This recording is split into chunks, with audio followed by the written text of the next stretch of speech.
For 3 centuries, one empire fought war after war against sultans, shahs, rebels, kingdoms, merchants, and rising European powers. They forged dominion across the plains of Hindustan, lost provinces, reclaimed them, survived invasions, palace coups, and succession storms, all while keeping an army marching from Kabul's mountains to the coasts of Bengal. And through it all, they accomplished something almost no early modern state managed to sustain. They held their financial world together. Because the Mughal Empire didn't merely fight war, they engineered a system to fund war, continuously. Welcome to a capital decode where money, power, and empire collide, and nothing is ever as simple as it seems. The Mughal Empire lasted from 1526 to the mid-19th century, rivaling the Ottomans in endurance, surpassing most European kingdoms in wealth, and governing a population larger than any state of its era. But longevity is not the most interesting part. The real mystery is how an empire that fought constantly, from Afghan warlords to Rajput confederacies to European trading companies, didn't collapse under the sheer financial pressure. People often assume empires fall because they lose battles. But battles don't bankrupt empires. Budgets do. Bad administrators do. Broken revenue systems do. The Mughals understood this early, and instead of copying the feudal tax and army structures of their neighbors, they built something far more sophisticated. A fiscal machine where land, loyalty, and bureaucracy fused into a self-feeding engine of military power. But before we break down those mechanisms, we need to clarify what the Mughals actually were. Because for many modern audiences, the empire is a swirl of domes, jewels, elephants, and emperors. The images are familiar, but the centuries-long engine behind them is not. So let's slow down, step in, and set the stage. The Ottoman Empire began as a small frontier principality on the edges of collapsing worlds.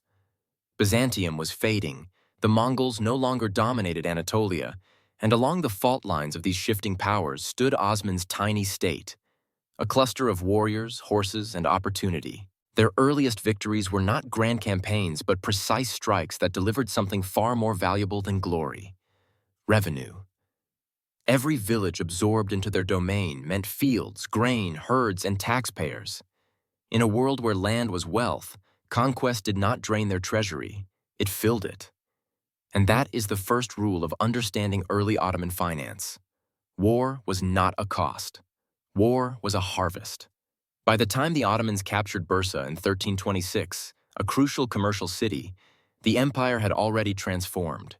They were no longer a wandering frontier band. They were now gatekeepers of the most lucrative crossroads between Europe and Asia. When they crossed into the Balkans in the 1350s, they didn't merely expand territory. They expanded their toll booths. Any merchant traveling from Venice to the Black Sea, from Cairo to the Danube, or from Persia into the Mediterranean passed through Ottoman land. And when goods crossed their roads, bridges, or ports, the treasury took its cut. This mattered because every army, no matter how brave, needs 3 things: food, metal, and men. The Ottomans didn't necessarily have more of any of these than their rivals, but they had something better: consistent cash flow. Their empire sat on the wealthiest arteries of pre-modern commerce. Grain from Egypt, silk from Iran, spices from Arabia, timber from Anatolia, copper from the Balkans, everything flowed across their terrain, and each transaction strengthened the state. But geography alone doesn't explain how the Ottomans paid for centuries of war. Countless kingdoms sat on rich land and still collapsed. Many conquered wealthy regions and still fell apart. What made the Ottomans different was that they designed a financial system where the army funded itself. This is where the story turns from geography to engineering, the kind of political engineering that kept the empire alive for 6 centuries. Instead of paying cavalry salaries, the Ottomans gave soldiers something far more sustainable: timars. A timar was a slice of land, not owned, but administered. A sipahi, an elite cavalryman, received the right to collect taxes from a district. In return, he equipped himself, maintained his horse, and arrived at campaigns with armor, weapons, and supporting riders. The state didn't pay him. His district did. The sipahi had a built-in interest in keeping his villages productive, because stable peasants meant stable taxes. The peasants, in turn, had predictable local authority instead of predatory mercenaries. And the Sultan gained an army that didn't drain the treasury. It was a brilliant solution. A military where costs shifted downward while authority stayed centralized. Imagine a government avoiding the heaviest expense of all: payroll. Modern states spend billions feeding standing armies. Salaries, equipment, pensions, logistics, the budget evaporates quickly. The Ottomans solved that problem centuries ago. Their system created a cavalry corps that was loyal, well-equipped, and financially independent. If this sounds radical, that's because it was. It turned war into a self-sustaining enterprise. But the timar system was only one pillar. To understand the full financial engine powering the empire's war machine, another institution stands in the spotlight: the janissaries. Soldiers whose existence depended not on land, but on a system far more controversial and far more efficient. To grasp the second pillar of Ottoman military finance, we must shift from cavalry supported by land revenue to infantry shaped by one of history's most misunderstood institutions: the Janissary Corps. Foreigners feared them. Emperors trusted them. European diplomats wrote about them in awe, and Christian families across the Balkans spoke of them with bitterness. Yet nothing about the Janissaries makes sense until you understand the system that created them: the devshirme, often labeled the child levy.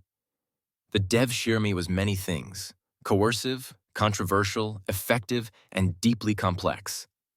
Christian boys from select Balkan regions were taken, converted, educated, and trained within the empire's most elite institutions.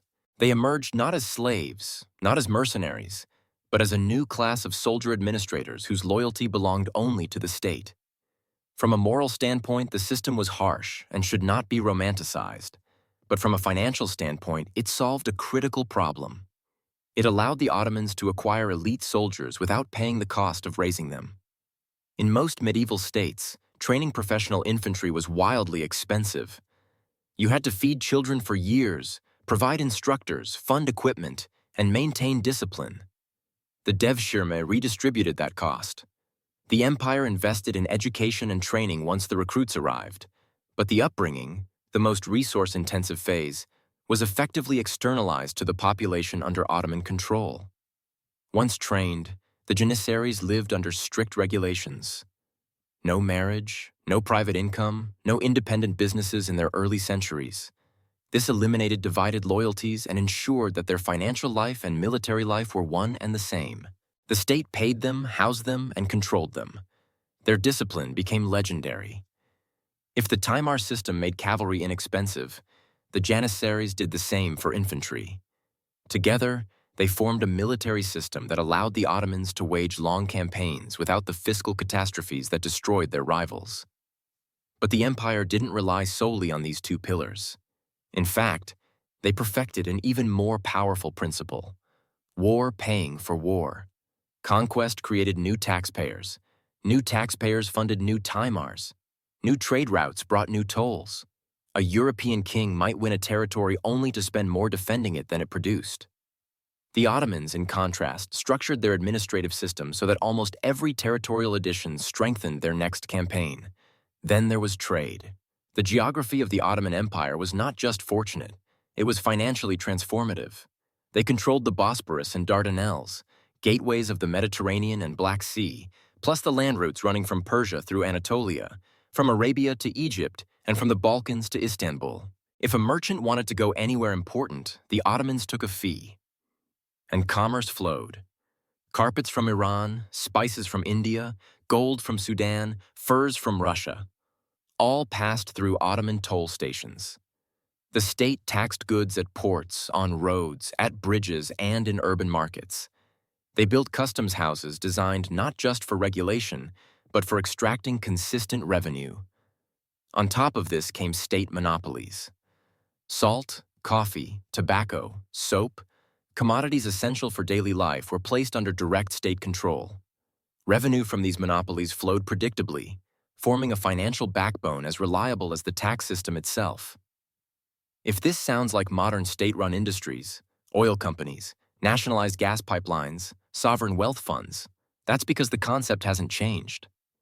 The Ottomans were running national industries centuries before the idea became modern policy. Finally, the empire used vassal states strategically.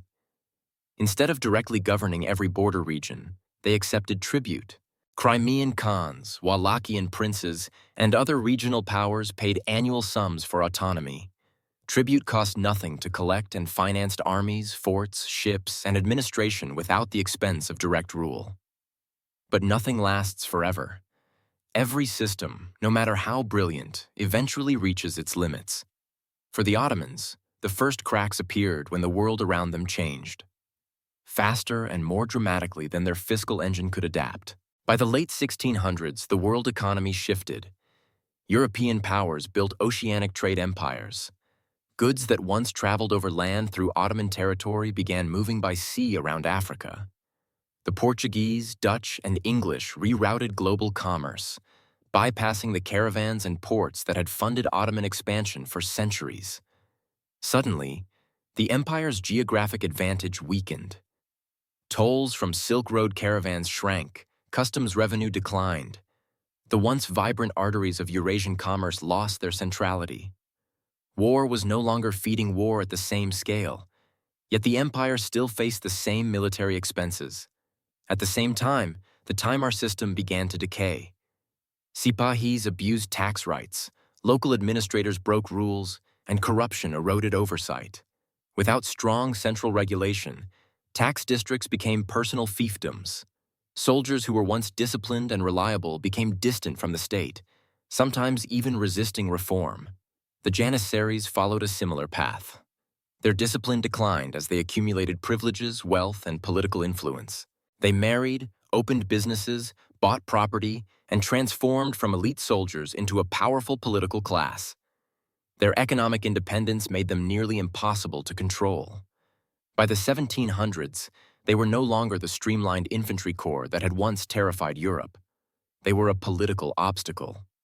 Meanwhile, European armies modernized rapidly.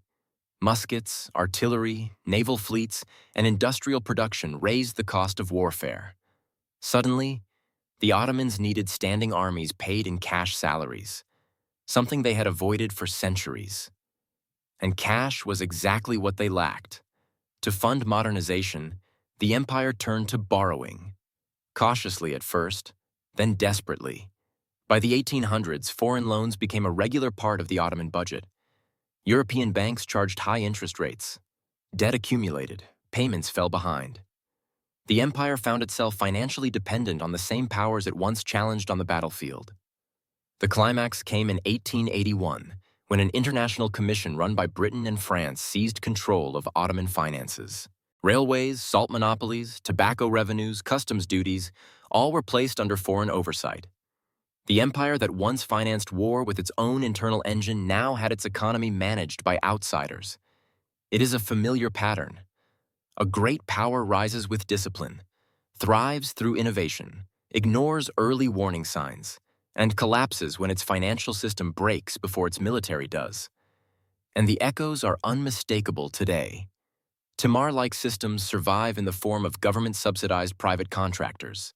Trade tolls reappear in geopolitical contests over shipping lanes and energy routes. State monopolies live on through national oil companies and strategic industries. Conquest paying for conquest takes new shapes: resource wars, energy disputes, and territorial competition for minerals and pipelines. And late borrowing, the empire's downfall, is visible in modern national debt crises across the world. Countries fund deficits through loans until the system cracks, and then find themselves under the influence of external creditors. Because the financial logic of empire hasn't changed. Only the uniforms have. The Ottomans survived 6 centuries because their financial architecture was efficient, disciplined, and brilliantly designed to turn war into revenue. They fell only when that architecture collapsed, when costs rose faster than income, when trade bypassed their territory, when soldiers became expensive, and when foreign debt swallowed their autonomy. In the end, empires don't die on the battlefield. They die on the balance sheet. And that's the real lesson buried in their rise and fall. Economic engines can drive empires for generations, until the moment they fail. History doesn't repeat, But if you ignore its patterns, it'll blindside you just the same. If this changed how you see power, money, or the past, hit subscribe. The answers are already written in history. I'll show you how to read them.